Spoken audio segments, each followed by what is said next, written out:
This is the Sandman podcast on TV Podcast Industries. We're back for the Sandman Season 2 for Chapter 1, Season of Mists. Is this what you meant when you said we should talk with one another? Yes. What have we to discuss? Well, what about you, my brother? Tell us. How's your love life? You killed any girlfriends recently? Or sentenced any others to hell? What did you say? Surely you remember not our dream. The mortal who made the fatal mistake of falling in love with the Dream King. And what did you do? Because she wouldn't stay with you until you grew tired of her, so you had her sentenced to hell. Enough! But you would never, ever interfere in the lives of mortals. If you say one more word, I will... You will do nothing in this place, brother. Except, perhaps take a moment to collect yourself.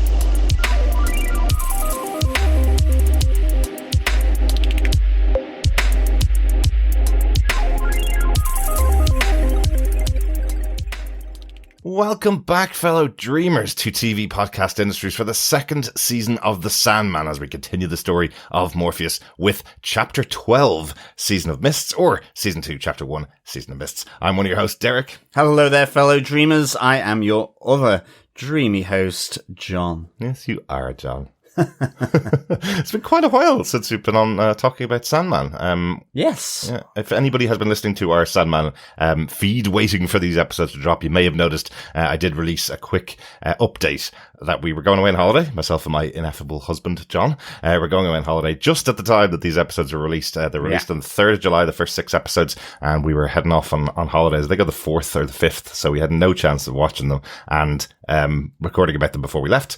We had a lovely holiday over in Porto, in Portugal. So we're sunned up, full of wine and port, and I'm very happy to be watching and talking about the Sandman again. Yes, absolutely. It was good to have the Sandman back on the screens. It feels very epic. It does. And we got to watch them while we were on holidays as well. We watched all 6 episodes while we were away. Yes. We're not going to spoil the future episodes. We're going to talk about them episode by episode as we go. One thing I will say, though, is it does seem to be broken into arcs. This is the final season of The Sandman, just telling the story of Morpheus from I think it's 75 issues, or maybe almost 100 when you count Overture. There's about 100 issues lost in telling stories about other humans interacting with the Endless, but these are just going to be the stories of Morpheus, that character, what happens to him and his interactions with other people overall, and that's taking place over the 2 seasons. So these 6 episodes that were released really can be broken into 2 different arcs, the first 3 episodes and the second 3 episodes, but we are going to talk about them episode by episode as we go, as we normally do. Yeah, absolutely. Yeah. I guess we're taking them in chunks of the 3, though. Yeah. In terms of our watching.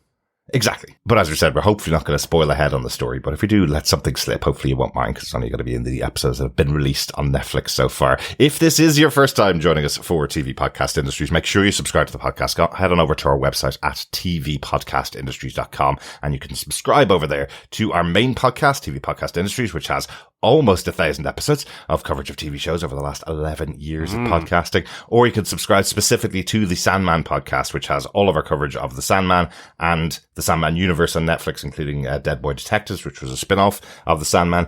We also have the Good Omens podcast over there. Yes, we do. Another podcast about the show Good Omens, which comes back for its final season this year, the final movie this year as well. So lots of podcasts over there for you to discover. We also want to know your thoughts about this episode and this season of the Sandman. You can email us to feedback@tvpodcastindustries.com with your thoughts, or you can pop on over to our Facebook group at facebook.com/groups/tvpodcastindustries, where you can leave your thoughts on the spoiler posts for each of the episodes. There's one up there for every episode that has been released of the Sandman so far, and I've already started the posting for the next 6 episodes, which come out on the 24th of July as well. Yes, round 2 of this release, taking us up to 12 episodes in total. Exactly. So a good old anthology going on here about all things Morpheus.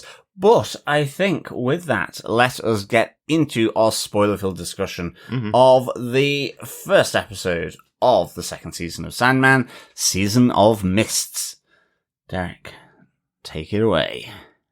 Who gave us what, when, where, and how? Well, the executive producers of this season of the show are Allan Heinberg, Jamie Childs, and David S. Goyer. These first 3 episodes cover issue 21 to 28 of the Sandman comic, which was also called Season of Mists and was released from December 1990 to July 1991. If you want to go back and follow along with that story in the comic books, that's the ones you're looking for, issue 21 to 28. And pretty close facsimile of that story as well. It does bring most of it to life almost exactly as it appears on the page as well. The teleplay for the episode was written by Allan Heinberg, who is the co-showrunner, as I mentioned already, and he wrote the first 2 chapters of season 1 as well. So it's really his adaptation and him kicking off the second season. The episode was directed by one of the other executive producers for this season of the show, Jamie Childs. He directed 4 chapters in season 1, and he's now the director of all of season 2. Jamie Childs directing each and every episode of this season as well. So so their direction all on screen here, and their writing all on screen. John, do you want to give us the synopsis for Season of Mists, The Sandman, Chapter 12? Sure. Dream starts to rebuild the dreaming, but is interrupted by a summons to attend a family gathering of the Endless, where he meets his siblings Destiny, Death, Desire, Despair, and Delirium. As they mention their absent brother who broke off contact with them centuries ago, Destiny explains that the Fates have revealed a cryptic prophecy to him that would start to unwind in their meeting. Desire aggravates Dream, reminding him of Nada, a human queen who he fell in love with millennia ago, but condemned to hell after she ended the relationship, claiming the Endless and mortals cannot live together. Dream storms off to cool his anger towards Desire, but after a discussion with Death, Dream learns that she agrees with Desire and Dream was in the wrong. Morpheus's intense respect for his sister leads him to consider her assessment far more than he would have for Desire, and he resolves to save Nada. Before leaving once more, Morpheus makes the dreaming secure by having Lucien be in charge while he is away and meeting Leiter Hall and Hob Gadling, all in case he would not succeed. As Dream enters hell, Lucifer and Morningstar calls on their demonic legions, intent to execute revenge on Dream for their humiliation during their past clash. Mm-hmm. As Destiny sees the tale unfold in his book, Dream arrives at the gates of hell, and he is afraid. It's a brand new season and a brand new adventure, really, for Morpheus. But a brand new adventure in hell. Well, exactly, yeah. Well, that's the second episode. But this episode is setting him off on his path, really. Yeah, absolutely. To hell. Mm-hmm. Exactly.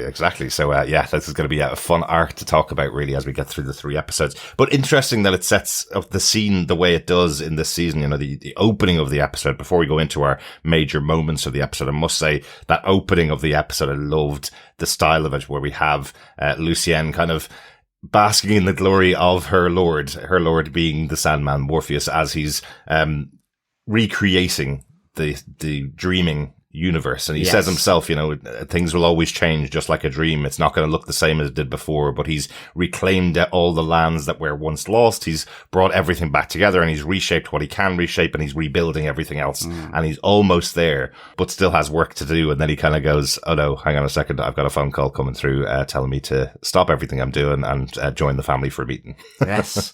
He has that dinner with Destiny, a family dinner with the rest of the Endless, his brother and sisters. I think this is really good. I like the fact that it's like, what's the occasion or the problem? Like, can't just have a family gathering, where it's sort of relaxed chit-chat. There has to be an issue. But of course, wouldn't there be with the other members of the family when they get together? You have Death, which, you know, we realize Dream has got a pretty good relationship with his sister Death. It's the one he favours most. Yes, exactly. Yeah. This is the first time we've seen Destiny, and seems to be a kind of respectful relationship there. He seems to be the elder brother in a sense. Yeah. Or at least just because he knows what's coming, generally, or can at least prophesize or see the riddles of what may transpire. So we have Destiny there. Yeah, I love Destiny, actually, the character itself. It's another DC character that is actually quite similar to Dr. Manhattan from The Watchmen, John. You know, I'm sure you remember that the conversations that we had. Destiny is the one that knows everything that's coming, of course, because it's Destiny. He has the book in front of him. If he turns the page ahead of time, he knows exactly what will happen in the future, but he can't change it. He knows how things are set in motion. So there's a great conversation that they have here where he says, why is everybody invited here? It's because they need to be here. That's why they're invited. Exactly. It's very much the similar kind of conversations we had around Dr. Very Manhattan matter of fact. when we were covering Watchmen as well. But that is our first moment from the episode, the family dinner, because family dinners are endless, aren't they? Well, they can be. Just the calling of them all together. You know, we saw this a little bit in the first season. The way that each of the Endless gets in contact with the other is by going into their special room that they have in their lands, calling up the sigil for each of the other members of the Endless and getting them to come together. So, as you say, Death is the first to arrive, then Dream, then we have the wonderful Desire once again. God, Mason Alexander Park is so cool in this role. Very cool. I love that we have the arrival of Desire in the portraits of Desire. It's a gallery that they're walking through, and there's loads of portraits of them everywhere around. And then by the end of it, everybody in there is having sex with each other as Desire is called to this family dinner of the Endless, and just walks out of the scene as everybody around them is starting to couple up. You have Despair here, which is again really good. I think a great character here, sort of watching on, at this crucial moment where someone who has been found out for pornography of young children is trying to make that decision about whether to run or to sort of stay and face the music. And she's kind of delighting in the despair of the choices that aren't really of any hope or worth really, but that he has before him, this man. And you have Destiny basically saying, okay, Despair, like, get here. Yeah. You're needed here at the family reunion. Whilst there's this, or the whole world, it's kind of where this activity or where, she is sort of delighting in and casting her despair in that, part of the world. Yeah, it's really interesting, isn't it? What do you think of how these are manifested, these kind of aspects of humanity where we have, desire around all desiring, or kind of inflaming desire. We'll talk about that a little bit in a second. And we also have someone like Despair who's just delighting in someone else's absolute, the bottoming out of a human. How do you think these are coming across in the show, John?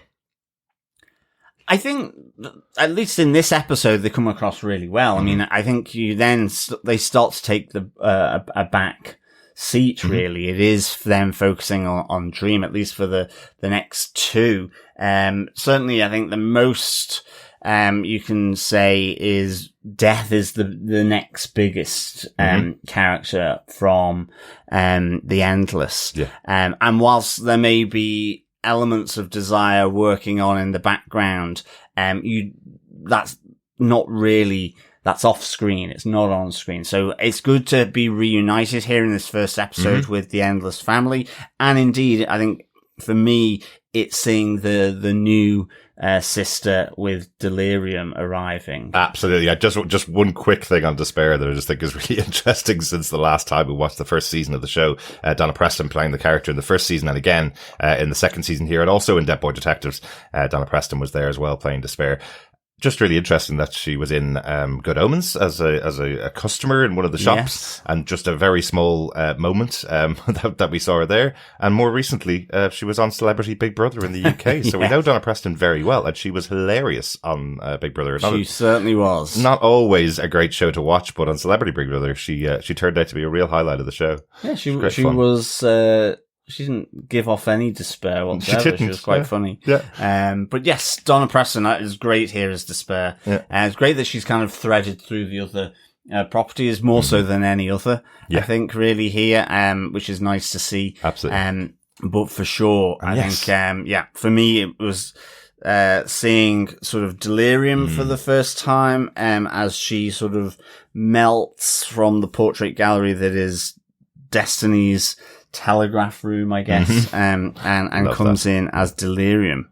So yeah, I guess we'll see her and her character hopefully a bit more through the season, but certainly that she's the youngest of the Endless. Yeah, and as the youngest of my family, I can definitely see a connection between myself and Delirium at family meetings when there was always the decisions to be made. I was always the one in the other corner going, "Oh, look out the window! Isn't that something interesting to watch?" So as not all being taken seriously in those big conversations. Yeah, but not necessarily seriously, but just like, no, leave it to us. Kind of, but I actually just mean that she's completely distracted the whole time. Delirium doesn't really want to be involved in the conversation.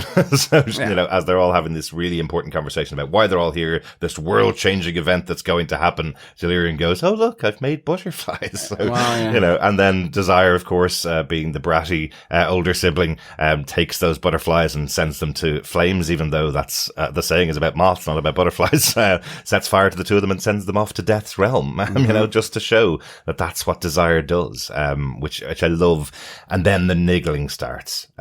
Desire feels like they are the leader of the group of the Endless, I think. I don't know whether this comes across in the show or whether it's just from my reading of the original comic books. It is something about Desire that they feel that that's the baseline of humanity, is everything is based around Desire. Of course you would. If you were the manifestation of that, if that was your entire personality was based around that, you'd believe that that is the center of all humanity. So Desire does believe that they should be the leader of the whole group that's there surrounding this dinner table. Everybody ends in death. Everybody just has dreams at night, or, you know, their daydreams, I suppose. But Desire believes that everything should flow through them. So they niggle at the other siblings and particularly at Morpheus. This is where Desire is effectively going, well, you know, you did desire a woman once, didn't you? Yeah, that Nada that you sent to hell for 10,000 years. Yeah, well, I mean, that's what we kind of learn here from Destiny, why he's called this meeting, is that he's had that visit from the Fates, but ultimately their chit-chat was very ambiguous as always, but that there will be a period of upheaval and change that comes forth from the meeting of the Endless, which Destiny has sort of lubricated those cogs in order to get them all here. You know, he talks about a king will forsake his kingdom, and that once again there will be this duel between life and death. There's, you know, fairly ambiguous and so on. Now it becomes more apparent over the course of the next 3 episodes for sure what this period of upheaval and change is. But yes, as you say, then this brings in the tensions between the siblings that start to bubble over. You know, Desire again bringing up Nada, you know, the queen of the first peoples, but ultimately because she admonishes Dream really for meddling in the affairs of mortals, and that, you know, ultimately he is the one that sentenced this woman to hell for all eternity because she wouldn't accept him. And I kind of like how, in a sense, everything that Destiny has said, Desire manipulates here to bring up Nada again, and his meddling, and the idea of Dream going to the devil, you know, and what that sort of transpired really in the first season. But again, she just brings and dredges up all those sore points for Morpheus, absolutely, which he does not react well to at all. Yeah, nothing better than a sibling to find your weak spots and use them against you. Really, is there? Yeah, I love my brothers. I promise I'm not having a go at them either. But that leaves Dream to walk away from the dinner table. Destiny tells him, "You can't use your powers here against Desire, so just get outside and cool off." Basically, as again, elder brothers are wont to do, just cool off, stop fighting amongst each other, get outside. And Death follows him outside, and we have that conversation again, as you mentioned earlier on. Death and Dream, very close siblings. And when Dream finds out that Death feels the same way about what happened with Nada, then he realizes he must have done something wrong. Because Death is a staunch supporter of everything that Dream has done. But if this is something that he did in the past that he feels like he has been wronged, and Death agrees, well then he has to make this right. I really like this because Death. It's not just that she agrees with Desire; she tells him he was wrong because he gave her no choice at all. It was an ultimatum. He thinks he gave her a choice, but because she chose her duty to her people over him, and she says, as you would have done, and you punished her for that, and sent her and imprisoned her for over 10,000 years in hell. So, death is quite damning of him, really, and I think that's what gives him the wake-up call, to think that it wasn't all about him, actually. And I like how this comes from the flashback. And this is our next big moment, really, is, we have this flashback where he is in Nada's dreams, and as Morpheus says, he says they were not for herself, but for her people. She wanted a city without politics, and he finds this intoxicating, interesting, that none of her dreams were for herself, but for her people, her subjects, her citizens, whatever. And it's just, that's kind of inspires Dream, that the devotion that she has to her people, her duty as Death, really says to Morpheus when she admonishes him. Interesting point here. I like the fact that this her city in real life is. You have this very oriental backdrop. I think that is Brighton Palace, the Royal Palace in Brighton. Oh, very good. Yeah, which was done in that kind of style, right? By one of the Prince Regents back in the day, 17th century. Right. So it was really interesting. It's a real palace building, in Brighton, weirdly, but all very much inspired by sort of Oriental design, Indian design, and so on. And it is a beautiful place. It's an absolutely gorgeous location, and it's just so odd because they've kept the storyline of Nada, they've kept the dialogue, they've kept the description of Nada as being the leader of the first people, but using the location in Brighton, it makes it seem like she's much later. Absolutely. Life, it's much more advanced. It seems like it is the 1600s or 1700s, when this is taking place. So it's quite an odd one. Nada is the leader of a tribe in the comic. She is the first leader of the first tribe. So I don't really know why they made this decision, other than it is an absolutely beautiful location to film in. But I suppose it's. I think it's artistically trying to say that earlier people were more sophisticated than what we might now consider. Yes, they didn't have, fiber optics. They didn't have complicated system of capital, but they had systems of markets and capital, of creating cities with the technology that they had, which is exactly, it's just using the technology of their time, but the similar types of dreams, aspirations, challenges, conflicts that arise because of that, which they did. So I think it's just sort of trying to sort of get that across. It doesn't really matter what age you live in. There are these fundamental elements of duty to the people, duty to yourself, or whatever. And I just think it comes across really well. I don't see it as a conflict here. I think it's just the fact they still continue to refer to the fact that she's been in hell for 10,000 years. It's significantly longer ago than the 16th or 17th century when these buildings appeared in our world. And, if it was Dream visiting her in her dreams for her people, which seemed to be the initial discussion, that would be grand. But then we have the line with Nada saying to her handmaiden, I see him in my real life all the time. He's there all the time. So this is her real life. This is what it looks like. Exactly. And then she makes the point in the flashback that then Queen Nada goes looking for him in her dreams, and goes to the Dream King Morpheus, and the realization that he is the same person that she's been seeing.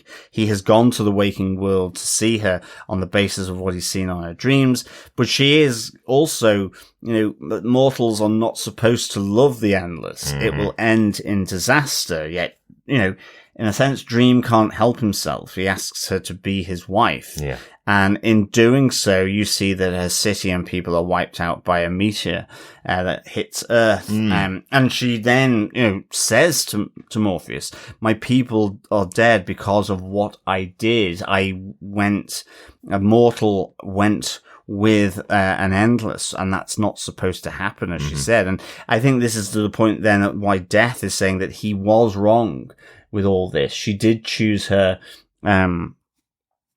duty. She wanted to go and rebuild, but in a sense had to forsake Morpheus's advances, and hence she spends the eternity in hell where he sends her. And you're like, not a great look, Morpheus. It's not at all. It's not at all. And this does feel really different than when I originally read it when I was whatever 15, 16 years old. You really feel how spoilt Dream is. Yeah. He's made this decision to allow her to suffer in hell for 10,000 years, not help her, not save her. And now that other people are telling him what he did was wrong, now he's going back to save her again, almost to help himself rather than to help her. It is interesting, isn't it? And I feel like this episode gives him an out almost because of the conversation that she has. This shouldn't happen. I will suffer from now until the day I die, and I will also suffer for all of eternity for what I did to my people by going with you. Yeah. And it almost makes it out like it's only Nada's choice. It's kind of like you're seeing it through Morpheus's side as he's telling it to Death. And it is a flashback, so I think it's his flashback to that, because he's recounting it to Death in the stairwell after sort of going for the cool-off. Yeah. So I think it's right that it's coming from his perspective. Yeah, and it's only when Death says, maybe she didn't want to be your queen, maybe she didn't want to be a god. But because she didn't want to be, and you didn't release her from this obligation to spend 10,000 years in hell, that's your fault. That's it. Death provides the bucket of cold water to Morpheus's assumptions, ultimately. Exactly. And he, realizes that now I put these in inverted commas, but that Dream wants to put it right. Yes. So he wants to put it right. As you say, whether it's for himself, or for Nada is another matter, and something we kind of, I guess, it gets explained in some of the other episodes. But, for him now, it's that his way is clear to go and get Nada from hell. Yeah. He sees this as his mission, and his intent then for returning to hell to set her free to right this wrong. As I say, whether that is, it is to right the wrong, but is it to make him feel better or to,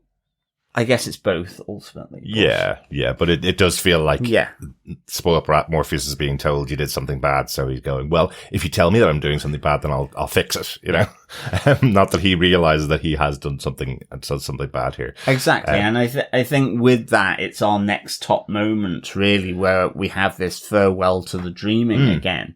I think this is massively important, because the opening of the first season was that Dream has been trapped. Morpheus has been trapped for 100 years, leaving his realm to go to rack and ruin. So it's massively important that if he's going to go off on this other adventure that could end off with him being captured or killed, that he sets things in motion, says goodbye to people, sets everything up so that he is not committing the dreaming or his realm to the same problem that happened last time he went away. Yeah, and actually I like that mirroring here, where that Death has said, she makes the comparison, well, you were imprisoned for 100 years and you didn't like it.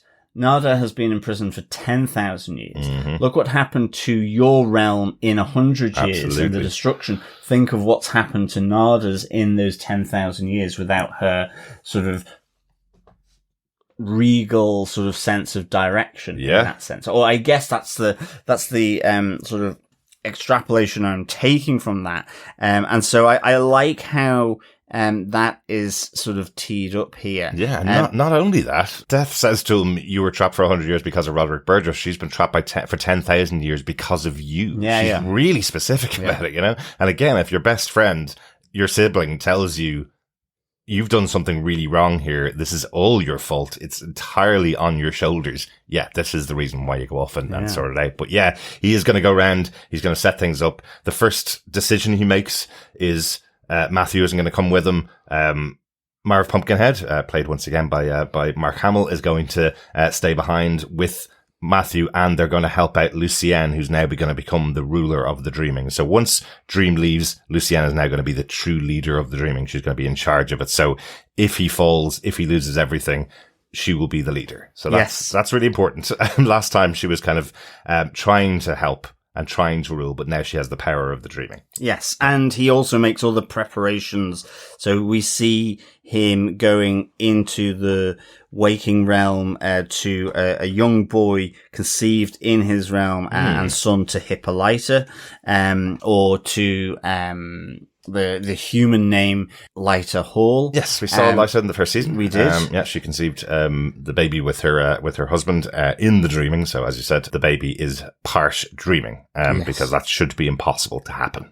But it's an impossibility that may come back in the future. It certainly did in the comics. I hope it gets to come back. Almost feels like he's setting him up to be his heir in some way, or like a Lucienne type thing, as an overseer. Well, I don't know, because I've not read the comics, but it feels like it's part of the preparation. It's almost like a succession type thing.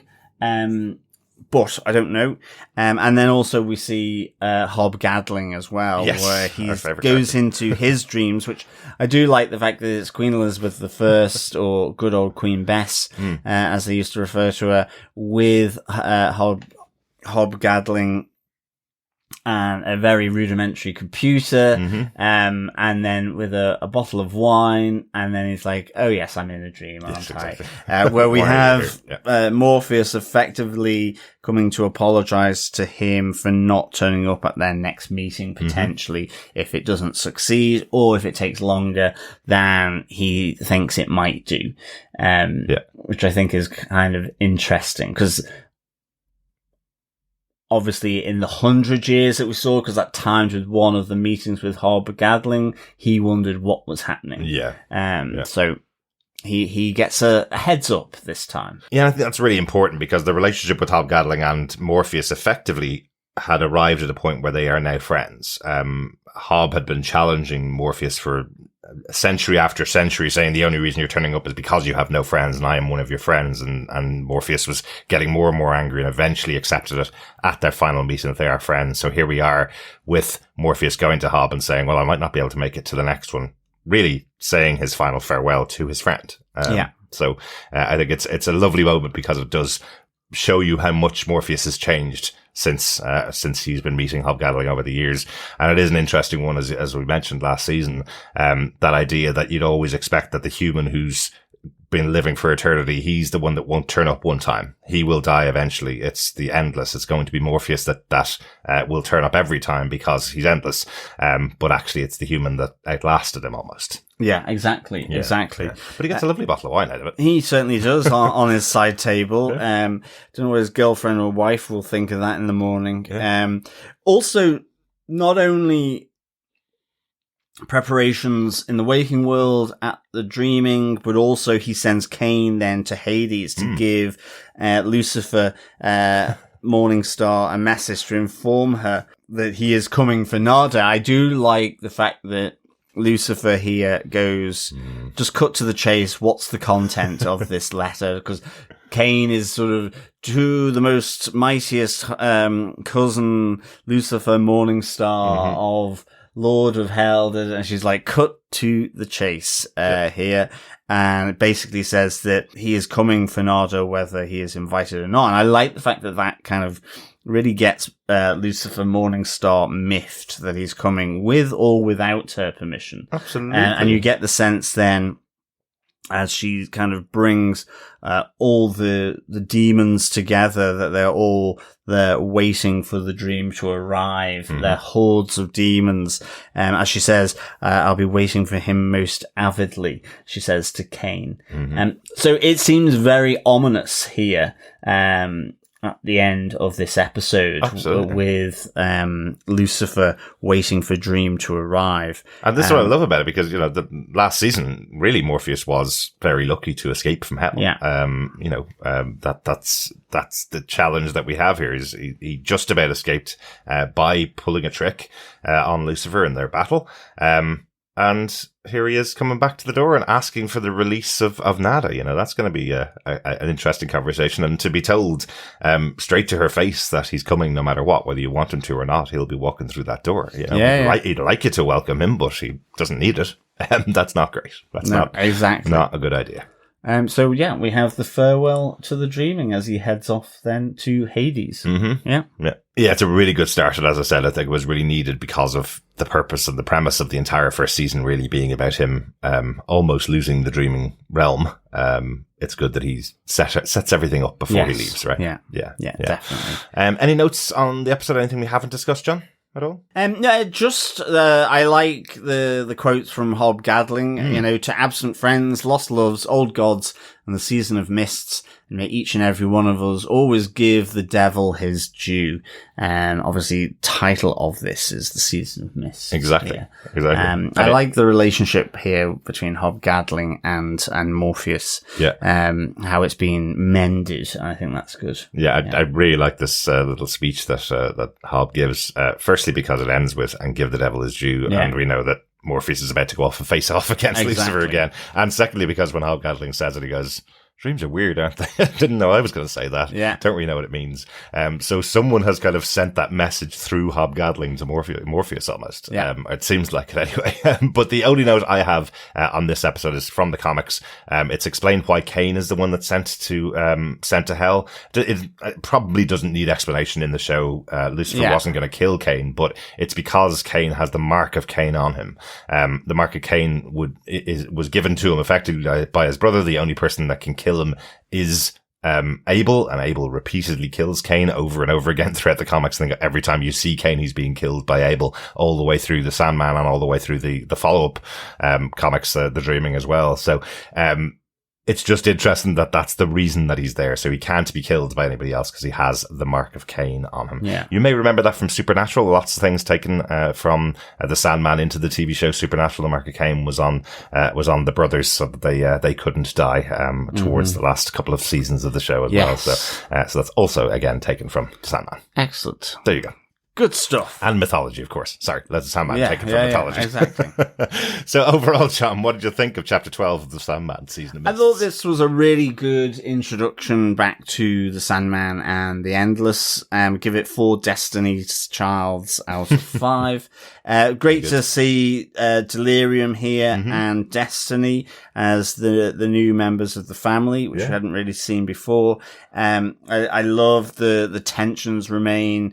I like the flashback to Nada and getting that context of this, and really understanding that Morpheus possibly was acting out like a spoilt brat 10,000 years ago, which led to her imprisonment in hell, and being told he's wrong, not just by desire, but by, one of his closest siblings' death, and then to see him go on this quest to release her, to see what that may entail, as he faces off against Lucifer Morningstar again.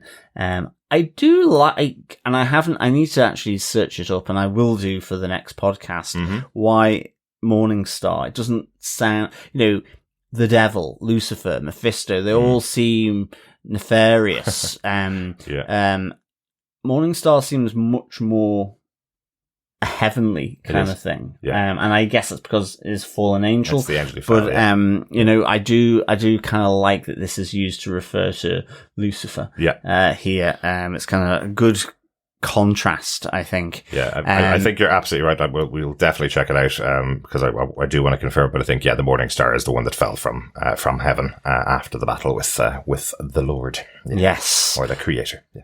For me, 4 Destiny Childs out of 5. Fantastic. Yeah, loved this as a start of the season. There's some changes that have been made here, but not very many. It feels exactly like those first couple of issues of this arc in the comic books.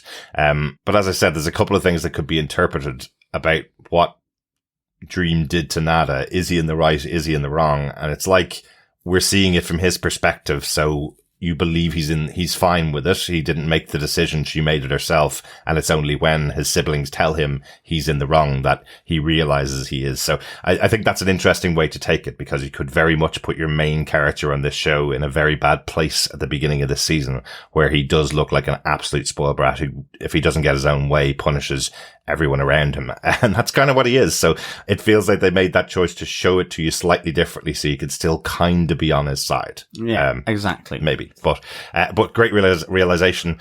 Really looking forward to talking about the rest of the series. One thing, we're not going to mention his name right now because we'll talk about it later on. One thing that feels very different from the comic books. In the comics, it was just a fun little gag that was going on as to the missing sibling, the other member of the Endless that isn't there. It was years before you found out who that character was. I went through almost the entire alphabet of D's as to who could possibly be this other member of the Endless that's missing.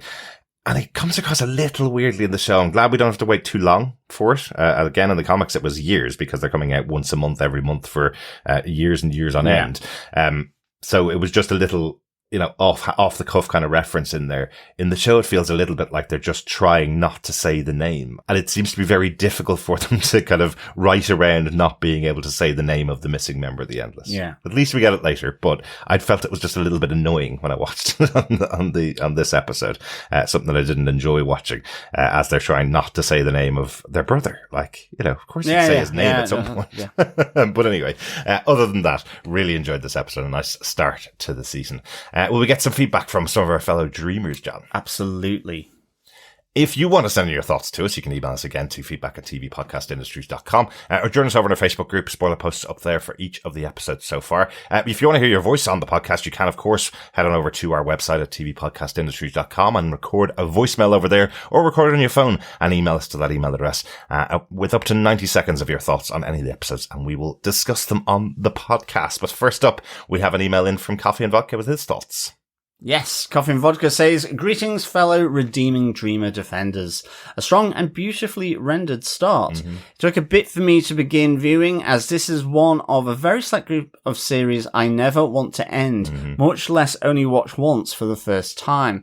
The performances were fantastic, with Desire playing the perfect goading bitch and gaining my first episode MVP reaction. As for Despair being without her flesh-ripping ring, not all literary changes are bad, and there she is, the expectant fan favourite, and certainly mine next to death, Delirium. What an entrance. With the gang almost all here, and Dream once again stepping into hell, we're off at a fast, if wonderfully flowing pace. Finally, addressing the elephant in the room, Neil Gaiman has been the first artist I've easily been able to separate from the art. The Sandman shines too bright for scandal to obscure. 5 flaming monarchs, hellbound dreamers, and ex-hexed X's out of 5. Peace and take care. Coffee and Vodka. Ex-hexed X's. Well done, John, for getting that out in one go as well. I know. Look at me. Thanks so much, Coffee and Vodka. Absolutely. I totally agree. Just really great to see these Endless coming together. Despair was for me really great in this episode. Fantastic. I really like this dark side, I guess, of the waking world that she portrays here. And I kind of liked that in this episode. Like, she seemed to be very much connected with Desire in season 1, and I'm not saying that she's not, but I like the fact that she almost does sort of tell Desire off. She's also her own, her own personal aspect here, and very much willing to tell Desire to sort of shut it as well. But Desire does the same to Despair as well. I love that moment where Despair goes, "Oh, I miss my brother every single day." And Desire just gives her a look and she goes, "Well, occasionally, sometimes, maybe once in a while." So again, this aspect of Despair, wanting to wallow and wanting to speak like they're wallowing all the time, and Desire pulling them back on, "Look, I really do know what you're really like behind all of that mask." So each of them know each other in a different way, but Desire and Despair, both of them are quite similar aspects. And again, this is in the writing. This is in how those characters are created. Desire may lead to despair. That's kind of the element of it. But yeah, totally with you as well. Coffee and Vodka on the appearance of Delirium here. Delirium, I always remember reading her as if it was Tori Amos in the comic books, or at least a version of Tori Amos. It seemed to be created based on Tori Amos in the early 90s as well. So that's how I always saw this character. And it's interesting getting used to a new version, but I think in this opening episode, she's already putting her stamp on the character. Really enjoy her appearance here as well. As for Neil Gaiman, we're not going to talk about it here on the podcast overall.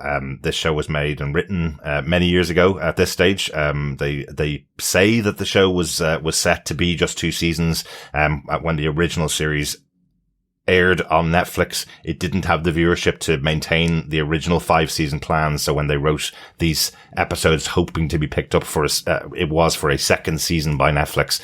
So written by the people who wrote the first season as well. So he's distanced himself from the show in order to help the creatives behind it and the people who are in front and behind the camera get their dues for the show. So happy to do that, happy to separate it out and give the people involved in creating this beautiful show their due, because they've done such a good job. It absolutely looks gorgeous on screen, and I think everybody is acting their socks off with a great script too. Yeah, absolutely. Good stuff. Thanks, Coffee and Vodka.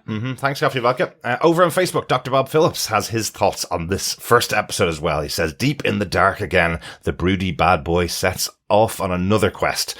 Lucian's exasperation. Essentially, can you not just sit down and do some life admin and maybe even just chill for a bit, my lord?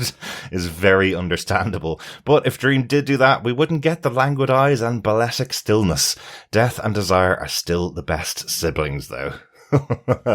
Very good, Dr. Bob. I will be intrigued to see what you think of the other siblings as we go through the show with Delirium and obviously Destiny, who doesn't have much of a character other than going, I know things you don't know. Absolutely. But I do like Destiny again. But even sometimes he doesn't actually know it. He just knows that he needs to put some actions together. I like the fact that he says here, well, the fates were as cryptic as ever, and it was fairly obscure and ambiguous. Yeah. So he doesn't know what they mean, but until it starts to unfold. But he knows he needs to get his siblings together, and that will kick off the events. See, as I say, it is similar to the Dr. Manhattan conundrum. He knows it, can't influence it because it's going to happen regardless of what he does anyway, and he can't do anything that he didn't do the first time it happened. So he just does the things that lead to the things, basically. Indeed. Yes, the balletic stillness of Dream. Nice description there, Dr. Bob. And I would be in Lucian's exasperated state as an administrator of the dreaming. I'd be like, can you just administer the dream world, please? Yeah. Well, can you imagine? She spent 100 years trying to keep this place together, and it all fell apart around her, and now he's going to walk off again. You know? But at least Death keeps doing Death. Yeah, exactly. What happens if she was like, oh, I need to go somewhere else? Maybe we'll find out. Maybe that'll be another story for later on. Bodies start piling up. So the morticians have gone on strike. And remember, that was actually Roderick Burgess's original plan when he ended off capturing Morpheus. He was trying to capture Death to get his son back. So if he'd captured Death, that's exactly what would have happened. Well, the world would have lost the ability to die. But I mean, Death going off on a whim. She's much more self-disciplined. That's how The Walking Dead really began. Yes, indeed. Good stuff. Thanks, Dr. Bob. Absolutely. Thanks so much for sharing your thoughts on the episode so far. Again, please email in your thoughts on the rest of the season. We want to hear them as we go through the rest of the episodes. We'll be back with the next episode, Chapter 2, The Ruler of Hell, later on this week. Yes, can't wait for the Ruler of Hell. Do you think that's a 30 centimeter one or 12 inches? I think it's the symbolic Ruler of Hell. It is, yes. Looking forward to talking about that. And again, just a reminder: the first 6 episodes are available on Netflix right now. They came out on July 3rd. The next 5, 7 to 11, will be released on July 24th, and then the final special episode, Death, The High Cost of Living, will be released on July 31st. And we hope you're going to join us for all of our chats about those episodes. Yes, excellent stuff. Thank you so much, fellow dreamers, for joining us for the kickoff episode of Sandman Season 2. Until next time, of course, keep watching, keep listening, and of course, keep dreaming. Bye. Bye.